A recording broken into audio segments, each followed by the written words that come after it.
Saint Antoine et l'enfant Jésus. Saint Antoine de Padoue, tu le connais bien un peu. Tu le pries lorsque tu as perdu un objet qui t'est cher, ton chapelet ou ta toupie ou ta trousse. Il t'arrive peut-être souvent de les égarer, non ?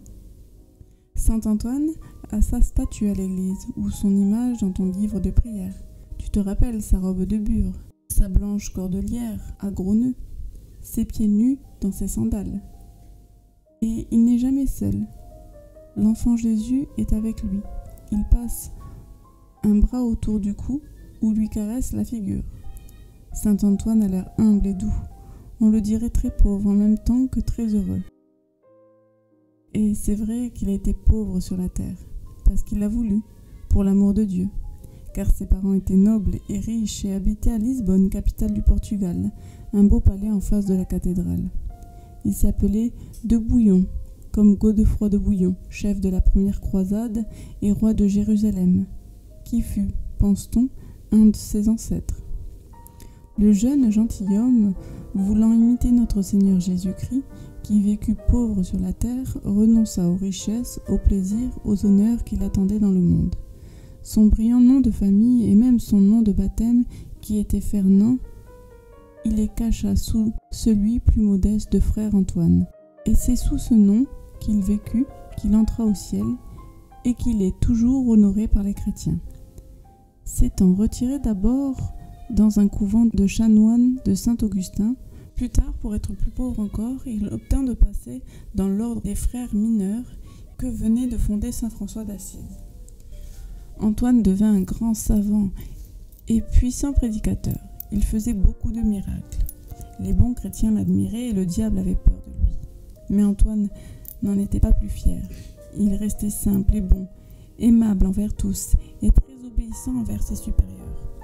Surtout, il aimait tendrement notre Seigneur et le priait souvent. C'est ce qui explique tous ses succès et son pouvoir sur les âmes. Or, vois comme Jésus récompense son fidèle ami. Pendant qu'Antoine priait seul dans sa chambre, Jésus lui apparaissait, causait avec lui, le caressait tendrement.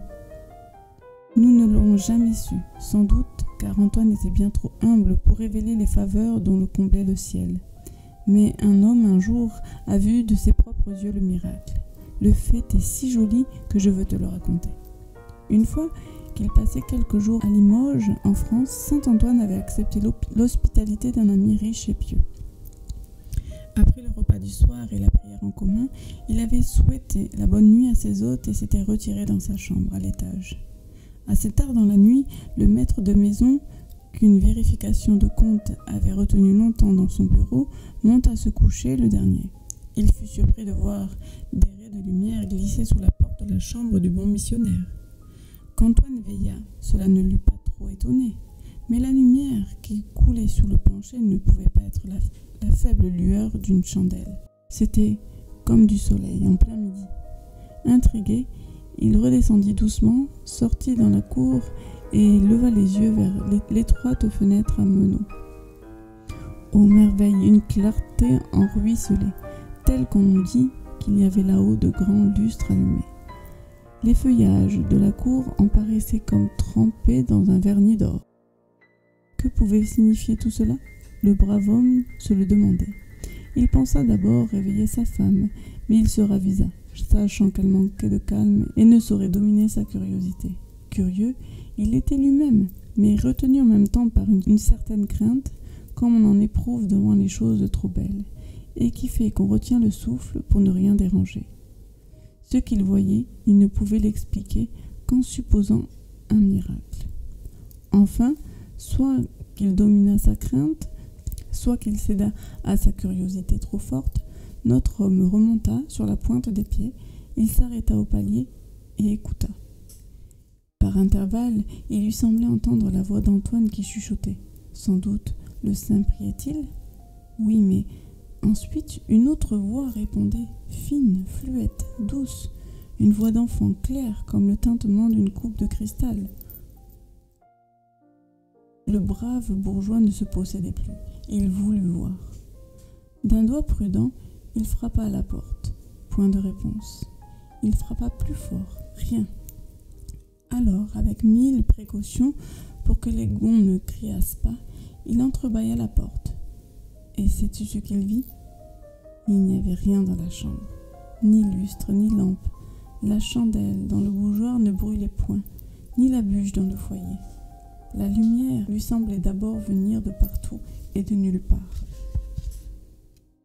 Les meubles ne jetaient pas d'ombre. Antoine, agenouillé sur le prie-dieu, devant le livre ouvert des évangiles, tendait la tête et toute son âme vers un bel enfant qui, tantôt debout sur le livre, tantôt dans ses bras, lui souriait suavement. Et c'était du visage de cet enfant, de ses cheveux blonds, de sa robe d'or, que la lumière se répandait. Cette lumière qui ne faisait pas d'ombre. Antoine en avait la figure, la bure et les mains toutes dorées. Les enfants, plus câlins que jamais, enfant ne le fut avec sa mère, caressaient le saint homme tout en répondant aux prières émues que celui-ci balbutiait. Le brave Limousin avait compris, son ami recevait la visite du petit Jésus. Maintenant qu'il savait, il n'eût pu se retirer. Déjà, il s'était montré trop curieux. Mais le spectacle était si beau, les paroles si douces, que le pauvre homme ne pouvait se décider à s'en priver. De toute son âme, il respirait le paradis. Toi-même, mon enfant, si tu avais été là, aurais-tu été pressé de partir? Mais le petit Jésus, soudain, leva un doigt, comme fait maman quand elle te gronde.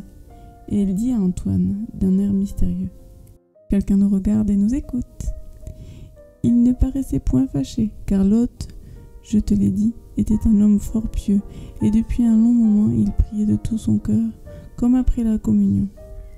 En entendant la remarque du petit Jésus, le bon bourgeois rougit très fort, et écartant les mains qui les tenaient jointes, il se retira à reculons en fermant la porte le plus doucement qu'il put.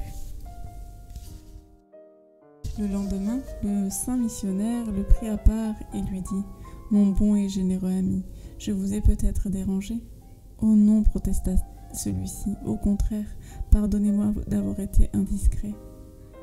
Je n'ai rien à vous pardonner, je ne méritais pas la visite divine, je ne suis qu'un pauvre pécheur. Dieu est indulgent à mon égard. Ô vénérable Père, plus que d'autres vous méritez, vous. Ne dites pas cela, Jésus a visité votre maison, voilà ce qu'il faut retenir. C'est une bénédiction. Remercions-le de cette grâce, mais puis-je vous demander tout ce qu'il vous plaît, vénérable Père? Eh bien, tant que je vivrai, vous ne soufflerez mot du secret que vous avez surpris. Je promets. Mais après votre mort, si je vous survivais... Le saint hésita. Soit, dit-il enfin, si cela peut servir à la gloire de Dieu. Peut-être ce miracle s'est-il renouvelé plusieurs fois, nul ne le sait. Tu penses bien qu'Antoine ne l'a pas révélé. Soyons heureux que son hôte l'ait constaté une fois. Mon enfant, tu trouves que saint Antoine a eu bien de la chance, n'est-ce pas? Quel bonheur de voir le petit Jésus, de le tenir dans ses bras, de lui parler face à face. Mais sache que le petit Jésus est aussi près de toi quand tu pries dévotement. Et quand tu communies, ne le possèdes-tu pas bien réellement? Il ne se montre pas, mais cela ne fait rien. Il est là quand même. Et il t'écoute. Il caresse ta petite âme de sa plus douce joie. Il orne et l'enrichit de ses grâces. Il te parle et te répond. Il est ton ami. Et si tu es sage, il restera toujours ainsi tout près de toi.